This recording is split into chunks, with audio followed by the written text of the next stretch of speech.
اصحاب فیل کو ابھی 52 یا 55 دن گزرے تھے اور جناب عبدالمطلب ایک رات خانہ کعبہ کا طواف کر رہے تھے کہ آپ نے دیکھا کہ خانہ کعبہ نے مقام ابراہیم کی جانب سجدہ کیا۔ حبل نامی بت جو بہت بڑا تھا وہ منہ کے بل گر گیا اور صفا بلند ہو گئی اور مروہ کو اضطراب میں پایا۔ آپ جناب آمنہ کے گھر کی طرف دوڑے کہ آپ کو کنیز نے آپ کے پوتے کی آمد کی خوشخبری دی۔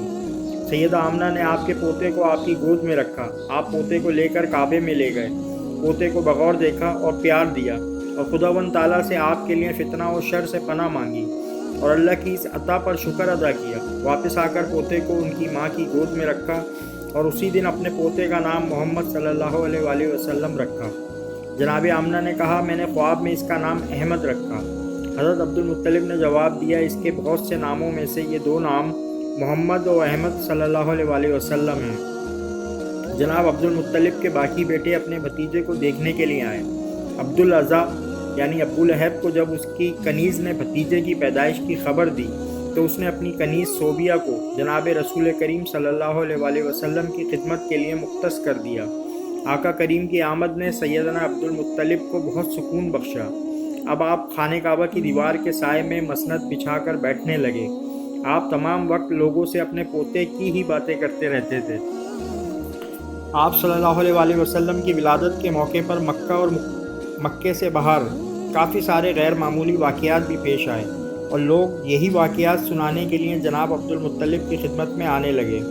جناب عبدالمطلب کی بیٹی اور نبی کریم صلی اللہ علیہ وآلہ وسلم کی پھپھی جناب صفیہ نے اپنے بابا سے بیان کیا کہ ولادت کی رات میں وہیں تھی اور ولادت کے وقت میں نے دیکھا کہ ایک نور ظاہر ہوا جس کی روشنی چراغ سے زیادہ تھی۔ اس وقت میں نے کچھ عجیب علامات دیکھیں۔ ایک یہ کہ جب بچہ زمین پہ آیا تو اس نے سجدہ کیا، دوسرا یہ کہ سر اٹھا کر فصیح زبان میں لا الہ الا اللہ انی رسول اللہ کہا، تیسرا کہ میں نے پورے گھر کو نور سے منور دیکھا، چوتھا جب میں نے اسے نہلانا چاہا تو آواز سنی کہ ہم نے اسے نہلا بھیجا ہے، پانچواں یہ مختون تھا اور چھٹا یہ کہ اس کی پشت پر دونوں کاندھوں کے درمیان ایک ابھرا ہوا نشان تھا۔ حضرت عبد الرحمن بن عوف کی والدہ نے بتایا کہ میں اس روز آمنہ کے پاس تھی جب بچے کا جسم میرے ہاتھوں پہ آیا۔ میں نے کانوں سے اس کا گریہ اور نیاز سنا، پھر ایک غیبی آواز آئی، یرحمک ربک۔ یہ سن کر مجھ پر لرزہ طاری ہو گیا۔ سیدنا عبدالمطلب دیوار کعبہ کے سائے میں اپنے 9 بیٹوں کے ساتھ بیٹھے تھے۔ چند معزز محفل میں آئے اور دریافت کیا کہ گزشتہ رات آپ کے یہاں کوئی بچہ پیدا ہوا ہے؟ آپ نے کہا ہاں، تو انہوں نے کہا اسی رات ہم نے دیکھا کہ وہ سراج منیر متولد ہو چکا ہے جو سید الاولین و آخرین ہوگا۔ جناب عبدالمطلب نے ولادت کا پورا واقعہ سنایا تو یہودی علماء نے کہا توریت کی خبر درست نکلی۔ انہی دنوں یوسف نامی ایک یہودی عالم مکہ آیا تو قریش کی ایک محفل میں آ کر پوچھا آپ میں سے ایسا کون ہے جس کے ہاں لڑکا پیدا ہوا؟ انہوں نے جناب عبدالمطلب کا بتایا تو اس نے آپ سے ملاقات کی خواہش ظاہر کی۔ جب اسے آپ کے پاس لایا گیا تو اس نے کہا میں اس بچے کو دیکھنا چاہوں گا۔ آپ اپنے پوتے کو کپڑے میں لپیٹ کر لائے تو اس نے رسول اللہ صلی اللہ علیہ وآلہ وسلم کی آنکھوں میں کچھ دیکھا اور پھر کندھوں کے درمیان دیکھا۔